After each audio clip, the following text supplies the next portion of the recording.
So I'm sure everybody's heard Stan Lee passed away. Um, Cause of death was being 95. Um, he's old, and most of us saw it coming. Um,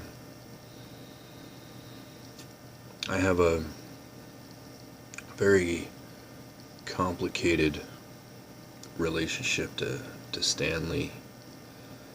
Um, from growing up as a Marvel zombie and associating him so closely with Marvel as an entity. Some younger people may not really realize it. Um, he was the face and voice of Marvel Comics for years, long before the current revival, um, and before the post bankruptcy years in the 90s. Every Marvel property had Stan on it. My first memories of Stan Lee came from when I was about 6. Um, we were living in England, and I don't know what channel it was on. One of the TV channels every day when I got home from school would be Spider-Man and His Amazing Friends. It's the series, if you're not familiar, it's a cartoon series from the early to mid 80s where Spider-Man, Iceman, and Firestar share an apartment in New York and have superhero adventures. Stan Lee was the narrator for all of those, and so it's his voice. Before that, I wasn't really into Marvel Comics at all. I was 6. I barely learned how to read, and it was the 80s, which meant the reading I did was the Ninja Turtles when it came to comic books. But that really got me into Spider-Man, and through that really got me into Marvel. They had a crossover with the X-Men, which fascinated me, got me into the X-Men. Stan Lee was a huge part of that, and I remember his voice fondly whenever I think of that show and those stories. As I started growing as a comic book fan, I started reading a lot more back issues, and Stan was there for everything. When I started learning how to draw, and as all young comic fans do, started wanting to make my own comics, first book I picked up was Stan Lee's How to Draw Comics the Marvel Way. And still to this day, most of my artist friends who love the genre, that's the book they swear by. That's their jumping off point. But I say it's a complicated relationship, the same as it was for Bob Kane. In the late 90s, I found a GeoCities page one day, and I don't remember the exact title, but the basic gist was like, everything you know about comics is bullshit. And it had detailed articles, interviews, pieces of information that talked about specifically Stan Lee and Bob Kane and their penchant for stealing the credit of more talented men. And that really soured me. That spoke to the cynical teenager in me, and I really had a lot of, I don't know if I'd go so far as to say disdain for Stan Lee, but I really felt lied to, because I started digging more into it, and there was something to it. Stan Lee really did inflate his role, and he was the editor-in-chief and the face of Marvel Comics, really in some respects the face of comic books, period. Because even if you were around DC, like, you knew Stan Lee's face. Stan Lee drove the industry in a lot of ways. So it felt like a betrayal that Stan had been lying to us all this time, that he wasn't the creator of Spider-Man, that he wasn't the creator of Thor and the Avengers and the Fantastic Four and the Hulk. But I think that's a little simplistic. And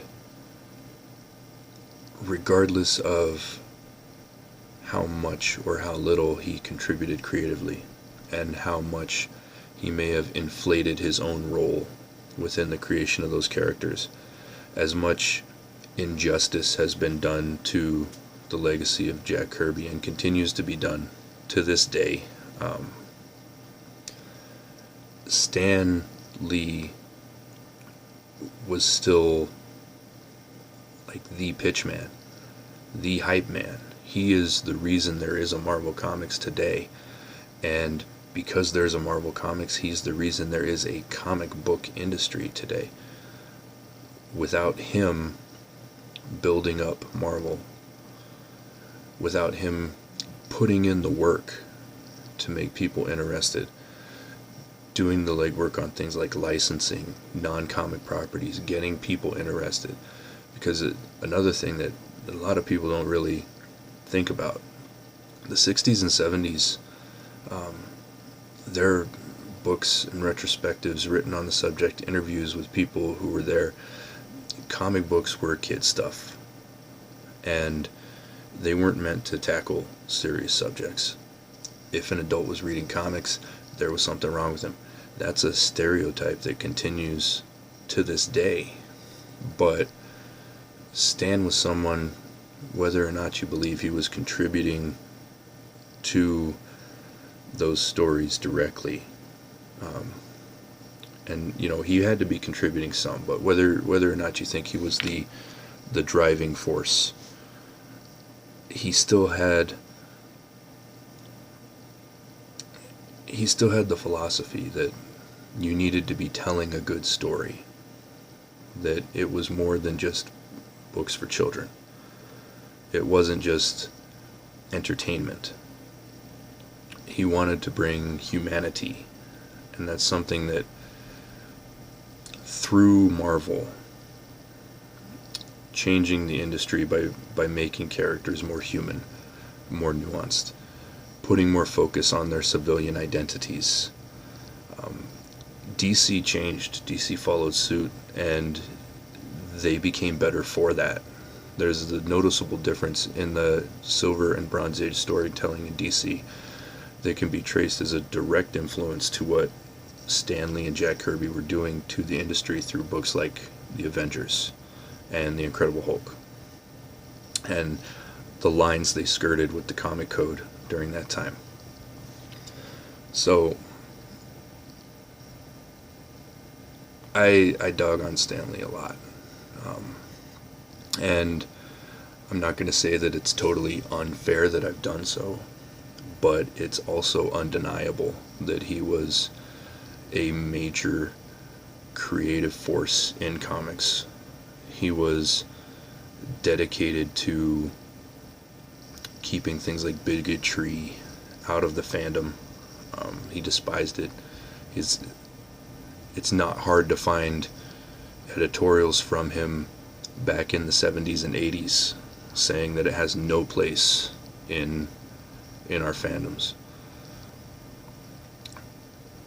Everyone I know who has met Stan Lee has said that he's a pretty good dude, apart from the people who are suing him.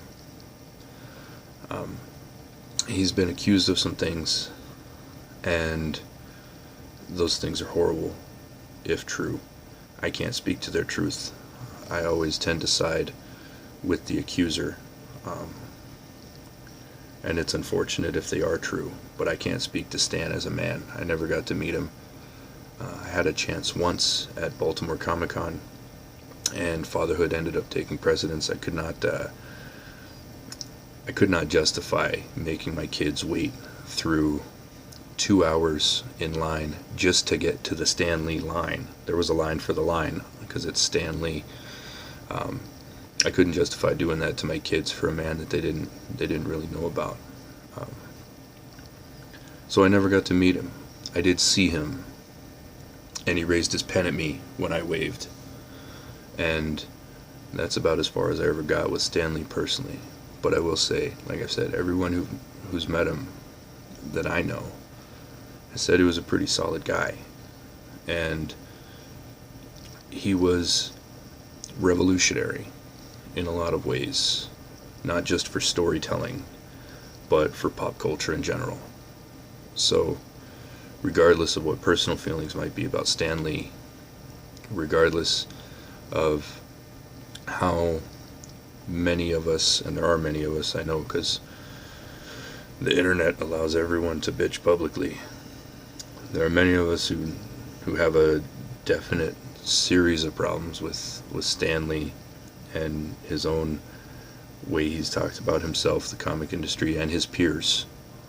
His treatment of his peers is a really big deal for a lot of us. Regardless of all of that, he did change the world. And I think in many ways he changed it for the better. And I do think the world is a worse place without him, but it's something that's been coming for a while. You know, a lot of us are lucky to make it to 70 or 80. He made it to 95. And up until the end, he was still willing to talk things out with people, willing to hear fans out, willing to encourage people, willing to be inspired by the people who he inspired. And I think that's important. It's important to remember. So thank you. I'll see you guys for the regular update coming day after tomorrow. Bye.